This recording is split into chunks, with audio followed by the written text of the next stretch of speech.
বন্ধুসকল নমস্কাৰ আশা কৰোঁ আপোনালোক সকলো কুশলে আছে বন্ধুসকল আজি আপোনালোকক এই গুৰুত্বপূৰ্ণ বিষয়টোৰ ওপৰত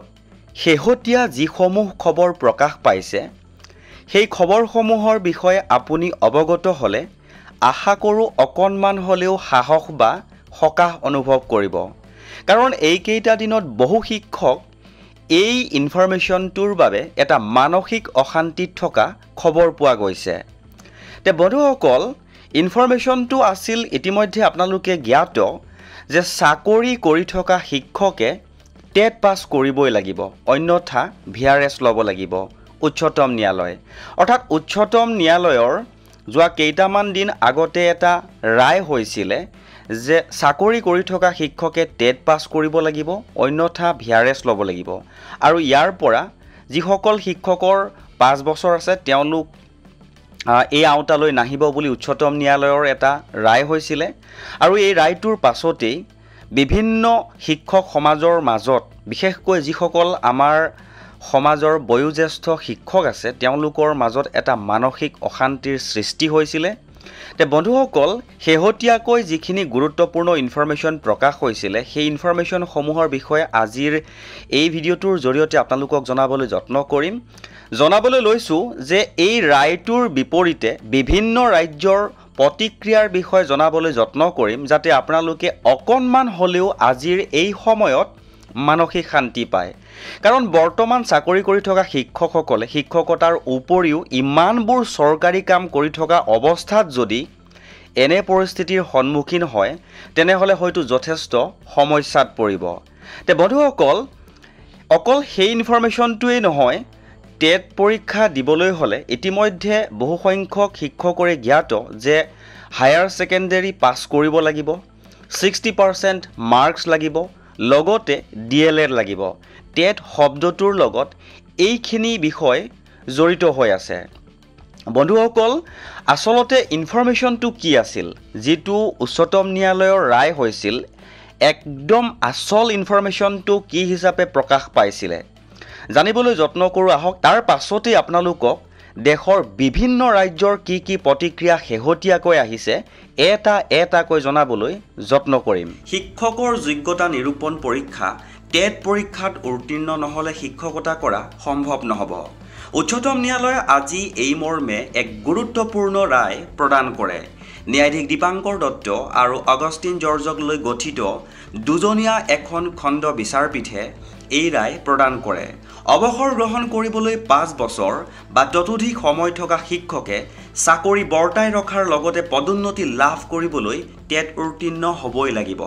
অৱশ্যে অৱসৰ গ্ৰহণ কৰিবলৈ 5 বছৰ বা তাতকৈ কম সময় থকা শিক্ষকৰ ক্ষেত্ৰত এই বাধ্যবাধকতা প্ৰযোজ্য নহব লক্ষণীয়ভাৱে 2010 চনত ৰাষ্ট্ৰীয় শিক্ষক শিক্ষণ পৰিষদে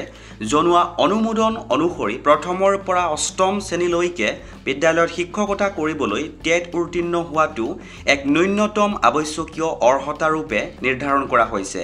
যিসকল শিক্ষকে এই পৰীক্ষাত অৱতীৰ্ণ হ'বলৈ অনীহা প্ৰকাশ কৰে অথবা পৰীক্ষাত অনুত্তীৰ্ণ হয় তেওঁলোকে চাকৰিৰ পৰা পদত্যাগ কৰিব পাৰে অথবা বাধ্যতামূলক অৱসৰ ল'ব পাৰে তে বন্ধুসকল ইতিমধ্যে আপোনালোকে অৱগত হ'ল যে আসল ইনফৰমেশ্যনটো কি আছিলে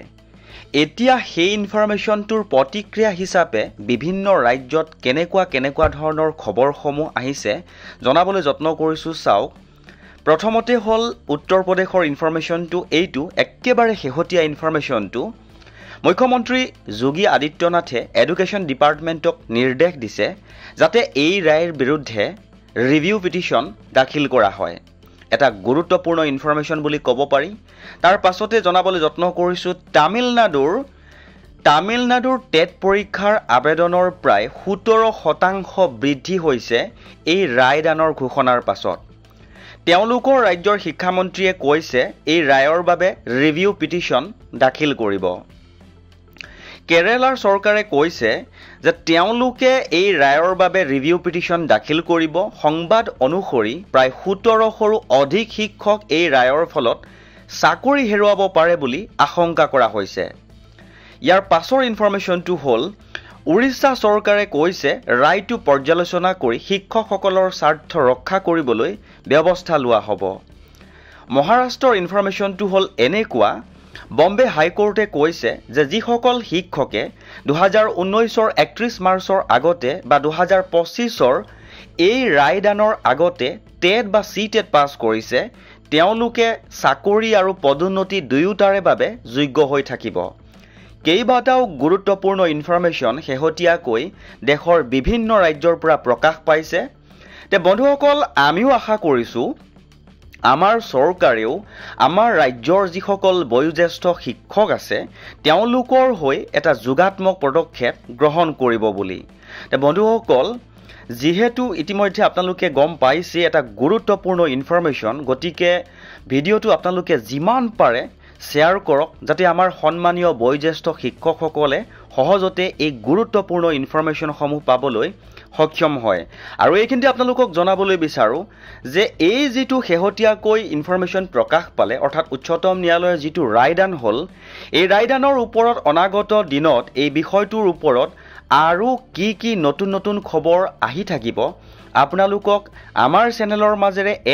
এটাকৈ সহজ সৰলকৈ জনাবলৈ যত্ন কৰিম, যাতে আপোনালোকে খবৰসমূহ পলকতে পাবলৈ সক্ষম হয়। তে বন্ধুসকল, ইনফৰমেশ্যনটো যদি ভাল লাগিছে তেনেহ'লে চেনেলটো ছাবস্ক্ৰাইব কৰি যাব বুলি অনুৰোধ জনালোঁ।